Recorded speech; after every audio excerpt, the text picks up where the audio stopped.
En vivo desde Santiago de Chile para el mundo entero. Es Amigos Míos con Juan Ignacio Gutiérrez.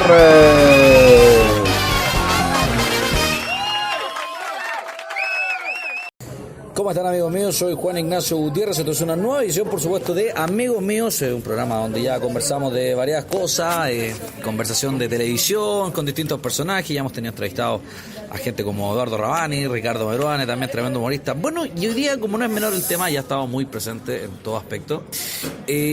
Nuestro invitado va ya con algunas apariciones televisivas potentes en Televisión Nacional, el canal de todos los chilenos.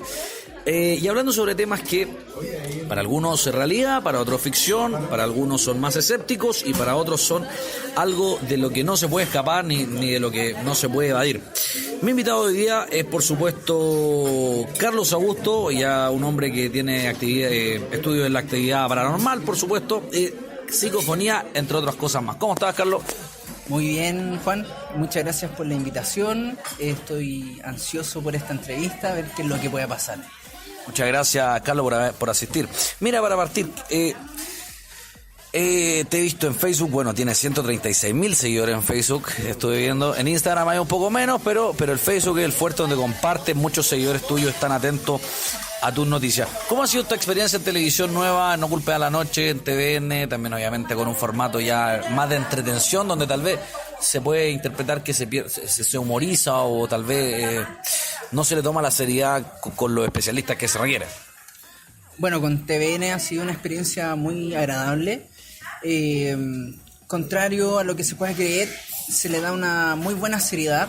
He estado en varios canales de televisión anteriormente y TVN, no lo digo porque esté actualmente ha dado un trato bastante importante, bastante serio. He participado con Hugo Cepeda, un hombre que admiro bastante. Estuve con sacerdotes exorcistas, 2 de los 8 exorcistas facultados por el obispado de Chile. No son muchos. Con Mediums, Álvaro Santi, le hemos estado tratando temas bastante interesantes en lo paranormal. Mira, ¿cuál ha sido la experiencia con Hugo Cepeda específicamente? Yo ahí tengo mis contradicciones con Hugo Cepeda, pero ¿cómo tú, que has tenido la oportunidad de conocerlo también, cómo ha sido el conocimiento y el feedback mutuo entre ustedes? Bueno, de partida Hugo Cepeda es tal cual como se ve en televisión. Simpático, muy culto, habla prácticamente de todos los temas que puedan salir sobre la mesa.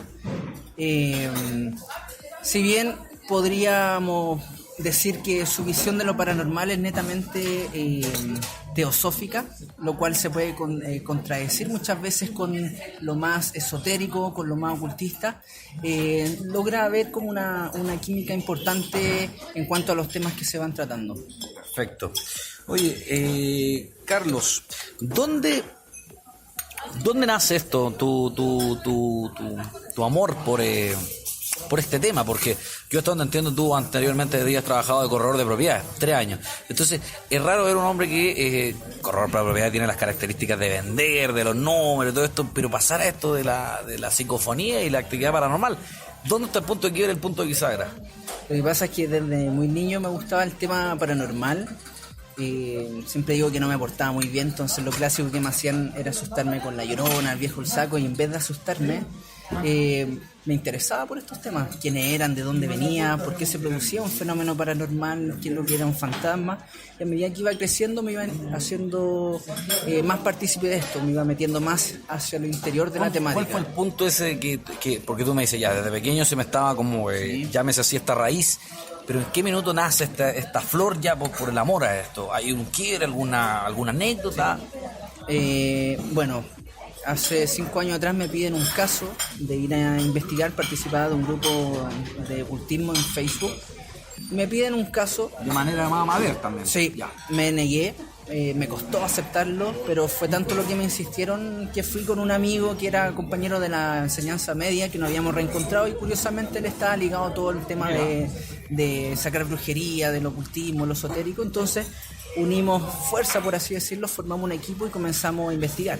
Primero fue como hobby, luego tuvimos buenos resultados, nos fueron pidiendo cada vez más casos, me empezó a gustar, empecé a adquirir los instrumentos y transformé Algo que transformé era un esto, sí, en mi trabajo. una profesión. Sí, costó bastante, pero hoy en día veo los resultados. ¿Qué pasa cuando hay gente que se quiere? Porque me imagino que tú vas a alguna fiesta y dicen, oye, él se dedica a esto. Me imagino que más de alguno te quiere como tirar un chiste, como, los fantasmas y esto y el alma, me penearon, no sé.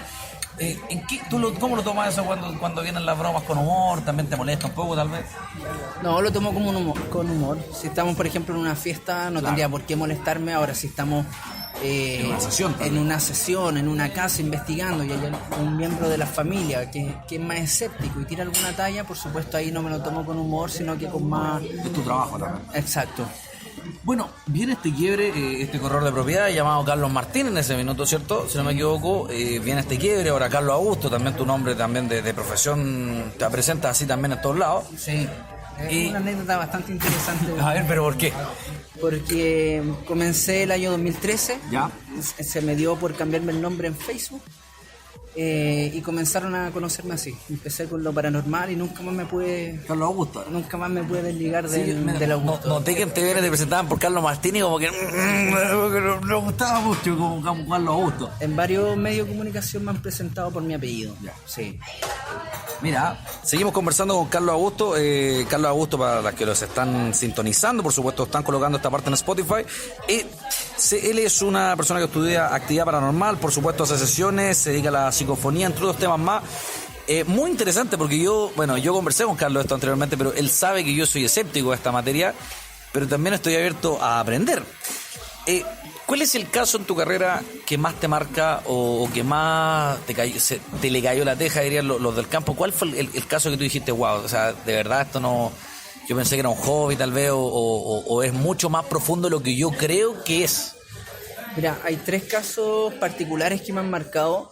El primero fue en mi casa, de una niña que se manifestaba desde el año 2000, principios del año 2000, la cual se manifestaba como una niña, pero a medida que yo iba creciendo, se iba mostrando de acuerdo a la edad que yo iba presentando. Hasta ahí todo bien, se manifestaba 1 o 2 veces al año, se veía generalmente en el pasillo de la casa. El problema está cuando empecé a llevar polola a la casa. Cada vez que llevaba polola se sentían mal, se descompensaban, se sangraban de nariz, se desmayaban, les daba alergia, decían que se les sentaba en la cama. Es como que la rechazaba. Y Esta niña que tú dices que aparece. Sí. Y otra de las curiosidades es que en mi casa es un barrio bastante tranquilo, pero en la cuadra donde vivo tiene la mala racha de haberse metido a robar a todas las casas. Perfecto. Excepto a la mía. Nunca se han metido a robar, es como que se saltan y pasan a la de los vecinos. Ese caso me marcó porque me empezó a interesar mucho más lo paranormal. Hay otro... ¿Esa niña todavía está en la casa? ¿Aparece? Todavía está, pero con menos frecuencia. Ya. De hecho, aquí. Muchas veces cuando se dejaba manifestar y la echaba de menos, comenzaba a buscarla en fotografía. Empezaba a hacer barrido fotográfico. ¿Ya? Y ¿De dónde? ¿Dónde estaban las fotos? En los rincones de mi casa las sacaba y las guardé como de manera personal. O sea, tú tienes imágenes de ella. Tengo imágenes de desaparición. Otro de los casos que me marcó, uno de los más recientes, fue a principios de este año, en el 6º femicidio que hubo en Chile. ¿Ya? En las finales de enero, de esta joven que lanzan del piso 23, Sí. ¿Tuviste tú la oportunidad de estar? Tuve la oportunidad de contactar, de hacer sesiones con la familia, con la abogada del caso y sus amigos. Mira, ¿y cómo fue esa experiencia tanto para ti como para la familia? Fue bastante extraña, me conmovió bastante porque esta niña, un mes antes de que falleciera, comienza a seguir mi trabajo. Le daba me gusta y compartía mis cosas, y la última vez que le dio like fue 2 días antes de su fallecimiento. Nunca hablamos, pero tú la conocías a ella. Solamente por mi página. Ella fallece y fue la primera vez que pudimos como entablar una conversación por medio de psicofonía después de fallecer. Ni siquiera lo hizo cuando ella estaba viva, así que fue bastante conmovedor. ¿Y cómo se contacta la familia contigo? ¿Por Facebook? ¿Sabían que tenía ella ese interés por ti o por tu trabajo? ¿O porque tú apareciste en el camino de la familia? ¿Cómo fue eso? Por medio de una amiga de esta niña que fallece. Perfecto. Sí. Ahí estábamos teniendo unos trabajos juntos, tocó desgraciadamente esta tragedia y empezamos a tomar carta en el asunto. ¿Cómo es eso? Porque me imagino que mucha gente querrá tener tal vez alguna conexión con un fallecido muerto. Sí. Pero sucede que mucha gente no lo hace por miedo, o no lo hace por incredulidad, o no lo hace porque no se atreve. Muchas razones. ¿Cómo tú convences o cómo tú plantearías eso para que se atrevan y crucen esa barrera de decir, ¿sabe qué? Esto no es tan extraño como usted cree, o esto es real como usted tal vez no lo cree? De partida, la gente empieza a creer cuando le sucede algo. Sí, muchas personas dicen nunca he sentido nada, por lo tanto nunca he creído en lo paranormal porque no he visto ninguna presencia. Yo tampoco percibo absolutamente nada. Si no tengo mi instrumento a mano, probablemente tengo una entidad al lado y no me voy a dar cuenta, a diferencia de un psíquico, de un medium. Pero si se hace de la manera adecuada, no debería haber problemas, sobre todo si la persona fallecida la que quiere emitir como algún mensaje. Ahora bien, cuesta dar el primer paso porque muchas personas tienen una creencia religiosa que dicen no creo en fantasmas porque son entidades de bajo espectro, del bajo astral, o entidades demoníacas para los más cristianos, que se hacen pasar por alguna mamá fallecida, algún hermano. Eso muchas veces ocurre, pero hay distintas maneras de poder identificar cuando es genuina la presencia que se está manifestando o bien un engaño de alguna entidad que se quiere pasar por lista. Ahí tú, ¿cómo logras descubrir o cómo logras coincidir en decir, mira, esta persona es? Porque claro, tú me acabas de decir que puede ser una entidad que está falseando tal vez a una persona real. ¿Cómo pueden detectar que es realmente una persona que se quiere comunicar y no un ente demoníaco? Por las sensaciones. Por ejemplo, si en una casa dicen que se manifiesta un niño y al ver a este niño la persona siente miedo. Pero eso de manifestarse es ver. Manifestarse es ver, escuchar o algún movimiento. Y esta presencia del niño les produce terror a los que están observando el fenómeno, probablemente no se trate de un niño. Lo mismo ocurre cuando dicen ver al papá fallecido, a un hijo fallecido, pero esta presencia les genera miedo. Probablemente no se trate de la persona que se está mostrando, sino de alguna entidad que se está camuflando, por así decirlo. Pero una de las maneras más comunes es el lenguaje. Cuando se captan psicofonía y los modismos de la persona, el tono de voz, la manera de hablar coincide con la persona fallecida, lo más probable es que sí se trate de la persona que partió de esta vida, que se está tratando de comunicar. ¿Por qué? Porque las entidades del bajo astral o más malignas, por así decirlo, pueden imitar una forma, las características, pero en cuanto al lenguaje se quedan bastante pobres. Siempre caen como en insultos, en lenguajes que no coinciden con la persona una cosa fallecida. Muy parecida al exorcismo. Exactamente. Lo mismo que ocurre con los exorcismos. Esa es como una de las maneras más comunes de... Tu trabajo, Carlos, a diferencia del de muchos, es un trabajo, yo considero, opinión personal, más práctico, porque es algo que de una u otra manera se puede materializar. Es algo que se puede escuchar, o sea, de lleno. A diferencia de otro, por ejemplo, yo que he visto que le entra espíritu y escriben o hacen dibujos, no sé cómo se llama eso, pero tu trabajo es mucho más práctico, materializa algo que de una u otra manera, y como tú dices, cuando lleva al instrumento en lenguaje coloquial, la persona que lo escucha, que es, no sé, el familiar del fallecido, considera que es... Ahí se nota que hay un trabajo potente, o sea, la psicofonía no a diferencia de, no sé, hay otro personaje, Carlos Mecki, si no me equivoco, no me acuerdo el apellido. ¿Será? Puede ser un caballero de lentes con barba, con una trenza larga, que salió alguna vez en algún programa de televisión. Él escribe y dibuja cosas, y yo sé por familiares de él, mira lo que te estoy diciendo, yo sé por familiares de él que eso es una farsa total. Porque yo fui amigo de un sobrino de él, y que él cuando chico se acuerda que el viejo contaba que era mentira, todo, pero bueno, él vive de él. Pero en el caso de la psicofonía es de lleno algo que materializa un ruido. Eso es. Y esto se hace con instrumentos especiales, no cualquiera, o sí cualquiera puede grabar. No necesariamente, puede ser a través de un audio de WhatsApp, ¿Ya? una llamada, por citófono también, por teléfono, a veces se van grabaciones de video, se van colando audio, incluso las personas que se secan el pelo, están usando el secador, a veces sienten como alguna voz. O sea, de lleno lo que puede materializar esto es un ruido. Ese ruido le da como una base para que ellos formen su voz. Hay que destacar de que generalmente no tienen cuerpo físico, por lo tanto no tienen cuerda vocal, entonces necesitan como de un colchón, una base para que puedan formar sus propias palabras.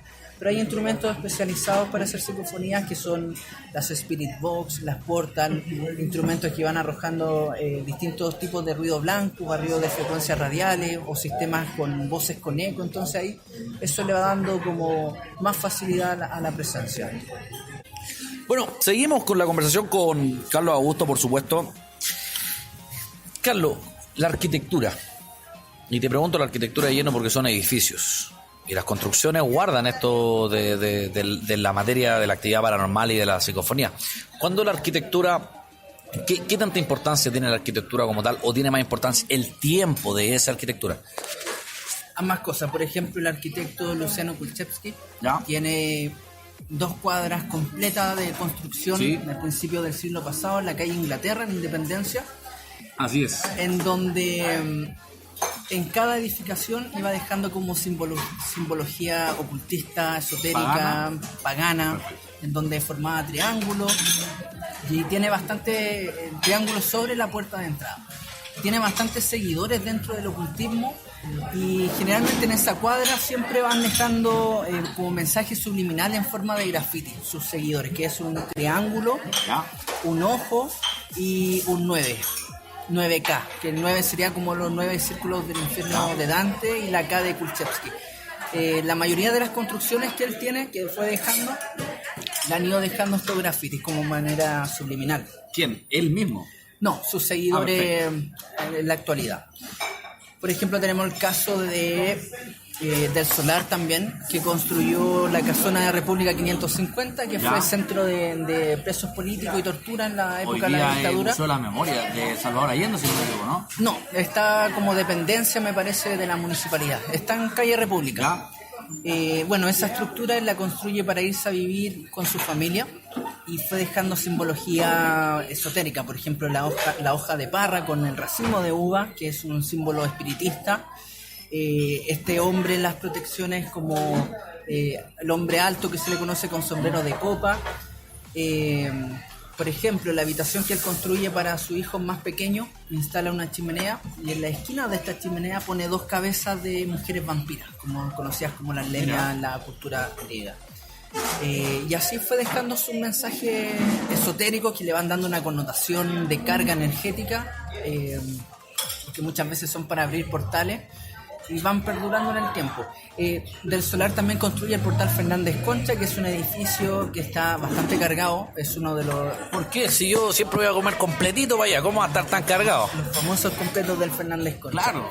Lo que pasa es que, bueno, ese edificio se construye en 1871. Ya, o sea, ya tiene más de 100 años. Más de 100 años, un edificio colonial, estamos hablando cuando estaba la Chimba, unas cuadras más allá cruzando el... Eran los prostíbulos de esa época, la Chimba y el hueveo. Era el sector de más escasos recursos en nuestro país, mientras que el portal Fernández Concha, plena plaza de Armas, kilómetro cero, vivían las personas más pudientes de nuestro país. Estamos hablando de un contexto en Chile en donde había tifus, había cólera, luego venían pobreza a niveles extremos, nuevos brotes de tuberculosis, no había agua potable, casi no había alimentación, no habían recursos. Por lo tanto, muchas personas fallecían del tifus, del cólera. El ex hospital San José estaba en su máximo apogeo. Y ahí se va generando toda una carga energética en el portal Fernández Concha. Eso, si le sumamos que la antigua estructura del terreno del portal Fernández Concha era el portal Sierra Bella, que se construyó en 1680 aproximadamente, hoy día no existe, solamente está parte de la estructura que son los portales que se ven en la fachada. El portal Sierra Bella se consumió por completo en un incendio. Si bien todo lo que, perdón que te interrumpa, pero todo lo que es el edificio hoy día actual donde están las completerías y donde está al frente son los restaurantes y ahí está un hotel, si no me equivoco, yo salía con una extranjera que vivía ahí y hay un hotel gigante arriba. Está Lleno de pisos, en el no sé. sexto piso, me parece, está el hostal La Plaza, Sí. donde van varios Exactamente. extranjeros y muchos de ellos También saliste con una nave, parece. no, muchos de ellos atraídos por las leyendas del edificio, porque es considerado uno Ya. de los lugares más embrujados a nivel nacional. ¿Pero todo eso parte o eso es parte del Sierra Bello, del Fernández Concha? No, eso es parte del Portal Fernández Perfecto. Concha. En los años 20, en el segundo piso, estuvo el hotel inglés, estuvo el hotel francés también. El hotel del segundo piso, en los años 20, fue el primer hotel donde estuvo la electricidad a nivel nacional. Fue el primer lugar con electricidad, con cableado eléctrico en Chile. O sea, tiene su historia también ahí. Tiene Y su eso, historia. eso de tener historia también aporta a que sucedan cosas por las que tú estudias, ¿no? Sí, bueno, tiene varias leyendas, muchas historias de duendes, muchas historias de este hombre con sombrero de copa que se manifiesta. Tiene también historia, bueno, el Portal Fernández Concha tiene un subterráneo gigante en donde uno de los accesos, porque son varios pasillos este subterráneo, uno de los pasillos tiene un acceso a lo que habría sido los túneles jesuitas, que eran en siglo II, con bastante antigüedad, que dan vida a la leyenda de los túneles jesuitas que cubren toda la ciudad de Santiago bajo tierra. ¿Tú has tenido acceso a ello? He tenido acceso a los túneles del Portal Fernández Concha y a la entrada de estos túneles jesuitas, pero no se puede seguir avanzando, porque ¿Está cerrado? están con derrumbe, están cerrados, pero se ve la puerta y si Eso uno la es en abre, Plaza Armas. en plena Plaza de Armas. Ya. Ahora bien, hay varias historias de suicidio. Tristemente tiene récord de suicidio el edificio, en donde anualmente ocurren como 5 Puta, yo suicidios. pensé que el mayor suicidio era TVN después de los despidos, pero Van hasta el último piso, hasta el séptimo, y se tiran hacia abajo. mierda. De Desde hecho, el Fernández para abajo. Eso ya hoy día no sucede. sigue pasando de vez en cuando. Wow. Bueno, también hay departamentos clausurados que hoy funcionan como Ya. bodegas. Los dejaron de arrendar porque cada vez que llegaban arrendatarios nuevos terminaban quitándose la Pasaban vida con- en el interior. Entonces, por una suerte de superstición que está inmersa en todo el edificio, dejaron de arrendar dichos departamentos. Oye, un paréntesis, yo tengo un amigo que vive en Manquehue con los militares, mi gran amigo Panchito Ventura, y en el edificio él da en piso 13. Ya.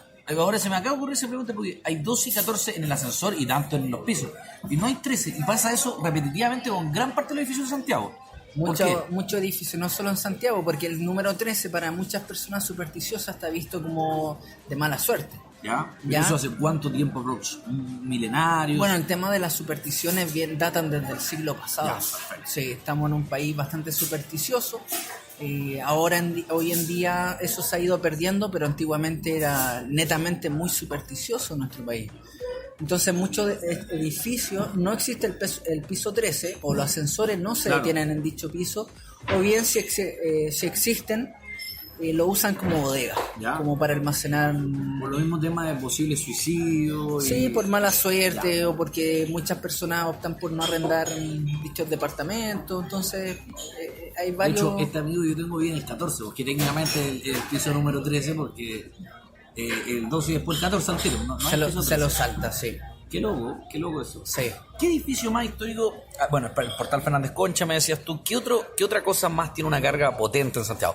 Túneles, la gente habla de muchos túneles que hay actualmente en Santiago, en Matucana. Yo en el colegio que estudiaba, que era la ex Central de Leche de Santiago, que está ahí en San Alfonso con Manuel Damat, el Víctor Becerril Salinas, también habían túneles que daban conexión con la Estación Central.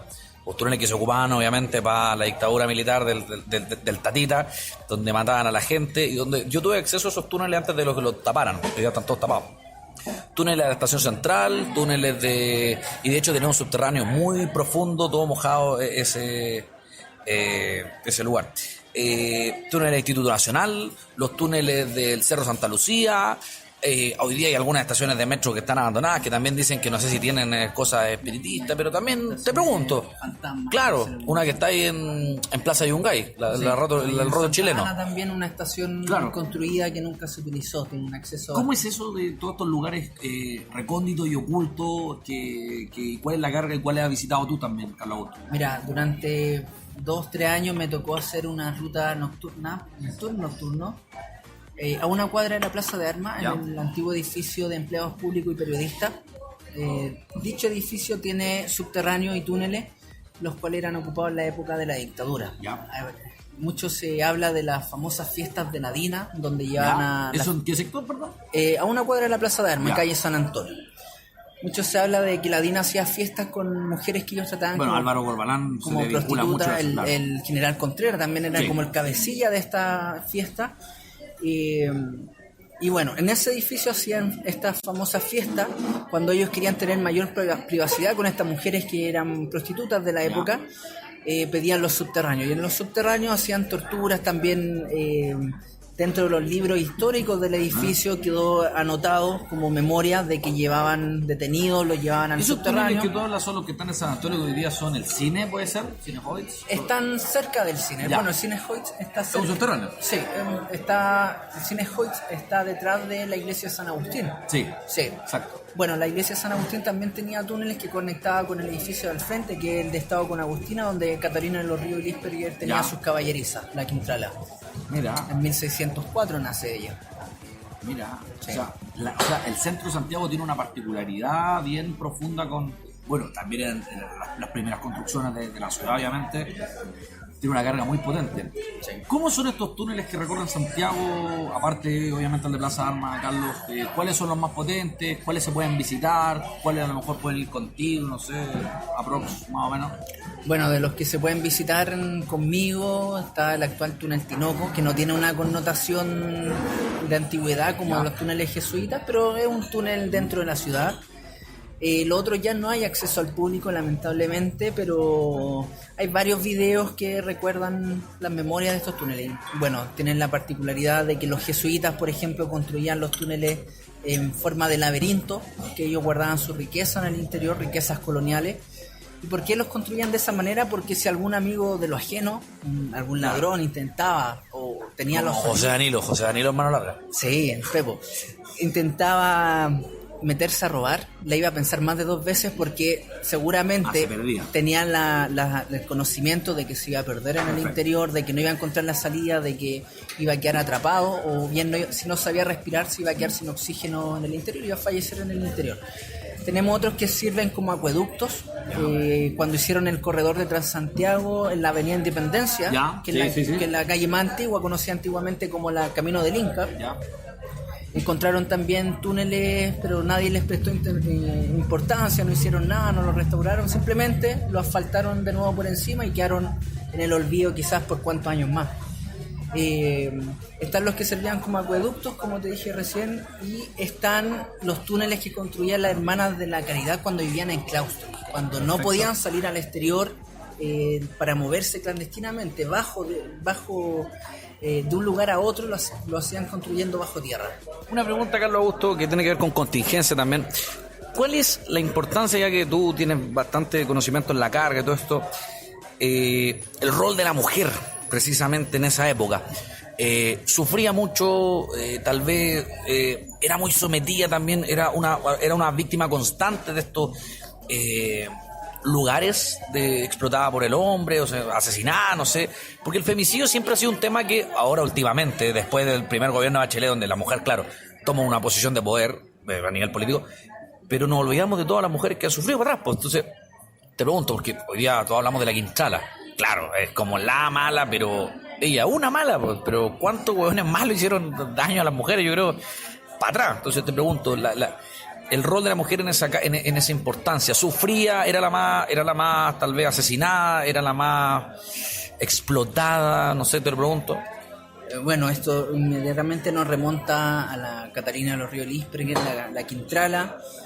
Nos remonta también a las brujas de Salem en Estados Unidos, donde eran torturadas, eran asesinadas. Y es que ellas intentaban demostrar un poco más de sabiduría, que el hombre se le acusaba de hechicera, de hacer pactos con el diablo. Bueno, entonces, la misma Inquisición también. La misma Inquisición, que ocurría prácticamente lo mismo, o con antiguas mediums también, pero fueron bastante problemáticas las situaciones con el tema de la mujer.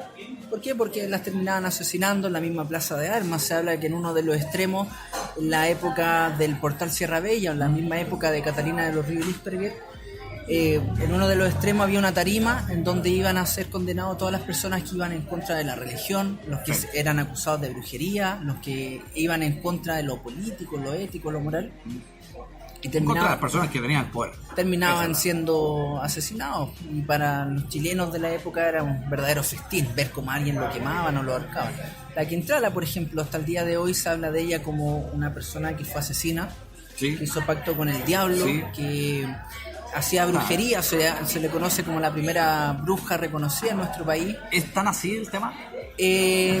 50 y 50. Ya. Hay mito y realidad. Cuando uno tiene acceso a los testamentos que dejó Catalina de los Ríos Lisperger, uno dice ya, algo de cierto hay, porque ella ¿Qué dicen en esos testamentos? deja pagada más de 1000 misas en la iglesia San Agustín, encomienda su alma a todas las religiones que quisieran como apiadarse de alguna ella. puerta tenía que abrirle Jesús para recibirla, ¿no? Exacto. De hecho, la condena que le llega a ella fue 30 años después de fallecer. Recién ahí la condenan porque era tanto su poder adquisitivo, social o religioso, que pudo evadir la justicia Igual que hasta algunos hasta el día de hoy 30 en Chile. años después de morir. Ahora bien, la parte que podríamos hablar de que fue estigmatizada fue a través del libro de Benjamín Vicuña Maquena, que escribe, Ex intendente de Santiago. sí, historiador también, que escribe sobre Catalina de los Ríos y su familia. Entonces ahí él, bajo una mirada machista para la época, la deja estigmatizada como que hacía Como brujería, bruja, exacto, como mala. y todo esto porque ella era una mujer empoderada, porque Con decisión. con decisión, porque tenía mucho más recursos que los propios hombres de la época. Entonces tenía tierras, tenía esclavos, entonces ella hacía prácticamente lo que quisiera, algo que era totalmente imposible para una mujer toda en una la pelea de época. poder política, económica, con Exacto. respecto a la estigmatización de... Pero también hacía maldades, o sea... Sí, También hacía sufrir gente, imagino. de que algo hacía, Ya. hacía. Ahora no sé si en totalidad cómo se le conoce a ella, pero de que algo hacía, algo Perfecto. hacía. Al Oye. menos lo que deja entrever en su testamento. ¿Y qué pasa con el tema también? Un tema que te tiene muy a ti candente y te tiene muy interesado y te tiene muy también a la palestra, tanto es las posesiones. ¿Sí? Hay gente que encuentra que es falso, otros que creen que es show, que es tongo, otros que creen que es una realidad, ojos cerrados. Y esto de los shows y los tongos lo digo porque hay mucha gente que ya no cree en nada en la Iglesia Católica. O sea, especialmente por ese tema ya le tiene fobia a las posesiones, a todo lo que tenga que ver con católicos. ¿Es tan así? ¿La gente puede entrarle a un demonio? ¿Qué tanto tiene realidad con la famosa película del exorcismo también? ¿Hay realidad, hay mito? Porque esa película obviamente sirvió para ver un punto de vista con respecto a las posesiones. ¿Cómo es ese tema? Bueno, la película del exorcismo, si bien es netamente ficción, cumple varios, en comparación a la película El exorcismo de Emily Rose, que fue un exorcismo documentado. Claro. Cumple, Sí, de hecho ese video está claro. sí, cumple varios factores que sí ocurren cuando se trata de una posesión real, que estamos hablando de la transfiguración, que es cuando se le cambia el rostro a la persona que está posesa, O sea, ¿realmente es un recambio físico una persona que tiene posesión? cuando se trata de una posesión real. Ya. El cambio de voz, la xenoglosía, que es cuando hablan otra lengua, otro idioma, muchas veces lenguas muertas que Sí. ya no se dominan. La levitación también, el sansonismo que se le llama, que es cuando tiene una fuerza desmedida que entre 10 adultos no la Ya. pueden afirmar, o el contorsionismo, que es cuando se empiezan a doblar, empiezan a Eso torcerse. realmente sucede. Sucede, pero solamente, insisto, en los casos reales de posesión. Ahora bien, siempre hay una mirada científica. Por ejemplo, el caso de Carmen Marín a mediados de 1800, Ya. 1850, que es como más o menos el año que viene su exorcismo. Si bien habían pruebas que acreditaban que era una posesión real, siempre estaban las pruebas científicas también. ¿En qué sentido? Por ejemplo, a Carmen Marín la encerraban en una habitación con candados, con cadena, aparecía en otra, cambiaba de voz. Dentro de los estudios médicos de la época le enterraban alfileres en su espina dorsal, en los nervios, le enterraban agujas. Ella no mostraba absolutamente ningún ápice de dolor. Cambiaba la voz, hablaba lengua, decía blasfemia, cosas que ella no tenía por qué saber. La amenazaron con quemarla viva una vez, y dentro de ella se escucha una voz ronca, una voz de hombre, diciendo que a ella podrán quemarla físicamente, pero a lo que está dentro no le iban a hacer prácticamente nada. Por lo tanto, en cierto modo lo invitó a que la quemaran. Ahora bien, a Eso ella, pasa, se generan dos voces en un cuerpo. muchas veces. Ahora bien, el caso de Carmen Marín, Chilena, ¿no? Sí, chilena, la primera registro de posesión demoníaca en Chile. estuvo siendo tratada por médicos, uno de ellos un padre de la psiquiatría en Chile, Juan Brunner, que está sepultado en el cementerio. Bueno, un hombre bien destacado, que hay miles de hospitales y calles con el Sí, nombre. de hecho su sepultura está en el cementerio general. Curiosamente en los mismos pasajes donde hay varias historias en relación al demonio, a leyendas, posesiones. A ella la diagnosticaron con histeria convulsiva, como que era una persona histérica que generaba convulsiones, por eso tenía ese grado de contorsionismo, podía moverse, saltar sobre la cama, pero siempre estuvo en discusión si se trató de algo real o no. Ahora bien, hay muchas personas que dicen estar poseídas, que hicieron un exorcismo, pero es netamente algo psiquiátrico, o a veces para llamar la atención, o a veces por desconocimiento de las personas.